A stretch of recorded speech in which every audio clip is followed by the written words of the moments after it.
Qué linda iniciativa del Ministerio de Cultura, y ya nosotros se lo hemos contado y le vamos a ir mostrando seguramente también qué obras cinematográficas peruanas participarán.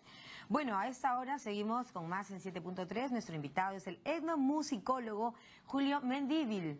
¿Qué tal, Julio? Bienvenido. Muchas gracias por poder estar aquí, María Jesús. Bueno, gracias a ti por venir a hablarnos de música, de cultura, de etnomúsica, ¿no es cierto? Y es que la Biblioteca Nacional, amigos, organiza estas noches de charla, de cultura, de música, que van desde hoy al 5 de mayo, ¿verdad, Julio? Así es, así es. Cuéntanos. Bueno, yo estoy aquí para presentar el libro. Este es un trabajo que publiqué el año pasado y que recién he podido traerlo acá al Perú. Yo no vivo en el Perú, vivo en Alemania y estoy dedicado a la etnomusicología, y este libro trata de ser una especie de reflexión sobre la música a nivel mundial. A nivel mundial, pero además tú le das una mirada diferente, ¿no? ¿Podemos mostrar el texto, señor director? Aquí lo tenemos y bueno, se llama así. ¿Por qué este título, más bien? Cuéntanos, Julio, en contra de la música. Sí, parece que es una protesta o una crítica. Yo te lo mencioné antes, sí, ¿no? En verdad es un alegato a favor de todas las músicas. Pensamos que la música es una cosa unitaria, que la música es una sola. En verdad, en el mundo existen diferentes lenguajes musicales y todos tienen su propia lógica. Entonces es un pedido a dejar de pensar que existe una música y pasar a pensar que existen muchas músicas. Claro, y tú ves a través de tu libro la música más que como un tema de decir este tipo de música, este otro tipo, este otro... Un pensamiento universal de la música, ¿cómo entender? ¿Cómo entender, digamos, la diversidad? O sea, por lo que yo abogo es por un respeto a la diversidad musical. Hay muchos tipos de música muy diferentes y cada uno tiene su valor. Entonces lo que yo trato es hacer una especie de filosofía de la música a través de preguntas como qué cosa es la música, qué tiene que ver la música, por ejemplo, con el paisaje, qué tiene que ver con el nacionalismo, qué tiene que ver con el gusto, qué tiene que ver con la religión. Por ejemplo, el nacionalismo, ¿no es cierto? Y yo supongo que tú te refieres al nacionalismo como un tema de sentimiento, no necesariamente desde el punto de vista político. No partidario, no, pero sí como una cosa política, porque los sentimientos también tienen una dimensión política, ¿no? Y, por ejemplo, nosotros desde la etnomusicología abogamos porque se respeten todas las músicas y, por ejemplo, a través de posiciones... Y no solo se respeten, sino de pronto, Julio, que tengan, digamos, presencia. Exacto, ¿no? Y en contra del nacionalismo, sí, porque discursos nacionalistas, como por ejemplo en Perú y en Bolivia, confrontan a dos países hermanos con una tradición cultural común en relación al origen del charango, ¿no? Los bolivianos dicen que el charango... Se lo atribuyen, los peruanos también se lo atribuyen. En verdad no hay ninguna posibilidad de saber cuándo ni cómo nació el charango, entonces es una lucha plenamente estéril. Ahora, mira, tú verás que el día de hoy, ¿no es cierto?, existe esta fusión, llamada la fusión, en todo sentido, ¿no? Vemos la fusión en la comida, ¿por qué no hablar de la bella fusión que hace en música, por ejemplo? ¿No es cierto? ¿Cómo ves tú este tipo de fenómeno que se da hoy por hoy en el mundo en general?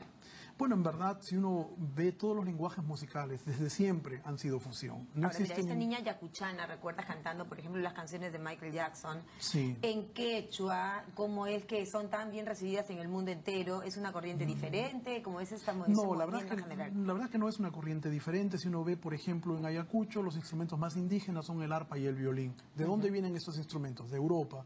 No, uno va a encontrar, por ejemplo, mucha música cubana en Senegal o en Ghana. Se baila mucha música cubana. Siempre ha habido mucho diálogo y mucho intercambio entre las culturas. Qué lindo, ¿no? Pensamos que es una cosa muy nueva de la globalización, pero en verdad globalizaciones ha habido siempre y la música siempre ha sido una mezcla de cosas. Pero ¿no? lo lindo es que la música ha sido, y yo creo que será siempre un elemento que unifica, ¿no? Unificador, más bien. Desgraciadamente no, solamente, no, o sea, sí puede unir, pero a la vez que une también puede disgregar. La música sirve para reunir gente, pero también muchas veces es usada para separar, ¿no? Y es una de las cualidades que tiene la música de crear grandes pasiones y grandes odios, ¿no? Claro. Y nosotros lo vemos desde el punto de vista científico, tratando de observar los diferentes usos que se da a la música. Hay muchos usos positivos, desgraciadamente, como todo en el mundo. También claro, hay tú muchos te refieres, usos por ejemplo, negativos. A la piratería. No Me solamente, imagino también, ¿o no no, también, Julio? por ejemplo, el uso de música para torturas, ¿no? El uso de la música en la guerra Claro. tiene un factor muy Estos videos de importante. ISIS, por ejemplo, son musicalizados. Claro, Y ¿no? vemos cosas terribles y atroces que Terribles. todos deploramos, pero que tienen un fondo musical. O a los soldados, por ejemplo, en la guerra se les prepara con música, se les pone música que, como se dice, fomenta la agresividad, ¿no? Entonces la música desgraciadamente también se usa para fines negativos. Bueno, en este trabajo, en tu criatura, ¿no es cierto? ¿Tu primera criatura? No, es mi quinto libro. Tu quinto libro, ¿no es cierto? En contra de la música, herramientas para pensar, comprender y vivir las músicas.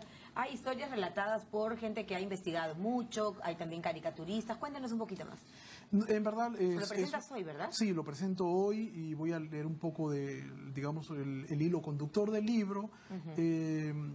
Sí, hay muchos textos, o sea, yo comento mucha literatura etnomusicológica, mucha literatura musicológica, también comento muchas cosas de filosofía. Los filósofos se han ocupado mucho del tema de la música porque es una de las artes más comunes, ¿no? Entonces trato de hacer un recuento de diferentes aspectos de la música, tanto desde un punto de vista histórico como un punto de vista sociológico y antropológico. Y antropológico, claro, porque yo te preguntaba antes, por ejemplo, tú aquí recoges un poco el pensamiento de Arguedas, de conocer un poco el Perú, pero desde un punto de vista, como tú muy bien lo decías, sociológico, pero también de conocernos. O sea, el tema de la identidad, ¿qué tanto cuenta, por ejemplo, el día de hoy en el Perú para hacer música?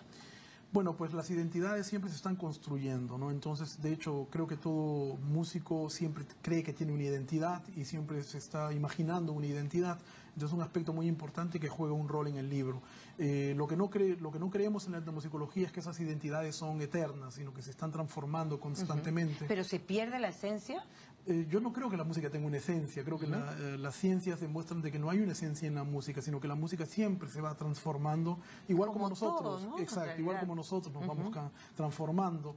Entonces, ¿acaso para perfeccionar, evolucionar, no exactamente, involucionar? o simplemente con nuevos elementos que van llegando. Por ejemplo, ahora se usa en el huayno, se usa mucho el bajo electrónico. Hace 30 años no existía el bajo en el huayno, ¿no? Y hace 40 años pues se utilizaban las guitarras tipo clásicas, hoy se usan las guitarras electroacústicas. Electroacústicas. Sí, o sea que ya tienen una pastilla insertada, entonces el sonido sale directo, y esto cambia la O sonoridad sea, de del todas maneras instrumento. la tecnología, sin de Siempre. repente cambiar, Julio, sin tener que desterrar la esencia en sí, ¿no es cierto? De un huayno, por ejemplo, una música nuestra tan típica, la tecnología va incorporando nuevos elementos que gustan también, ¿no? Sí, en el caso, ¿Que son por ejemplo, más vendibles?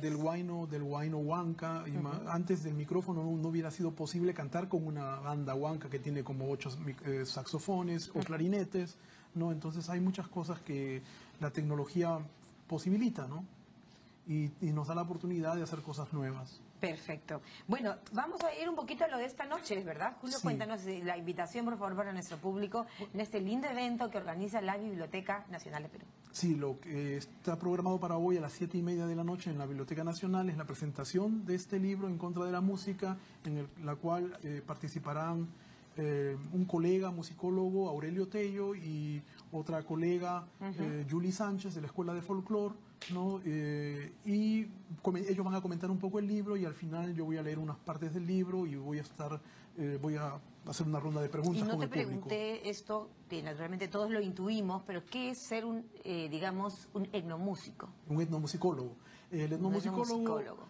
observa la música como cultura. Bien. Nosotros pensamos que la música es solamente sonido, pero nosotros vemos que la música también es comportamiento, la música también es ideas sobre la Tradiciones, ¿no es música. cierto? Exacto, ¿no? Gracias, Es comportamiento Julio. social. A seguir con este tema y esta corriente tan linda que tú llevas a través de tu libro, en este caso, En contra de la música, estuvo con nosotros el etnomusicólogo, estudia la música, investigador de la música, Julio Mendívil.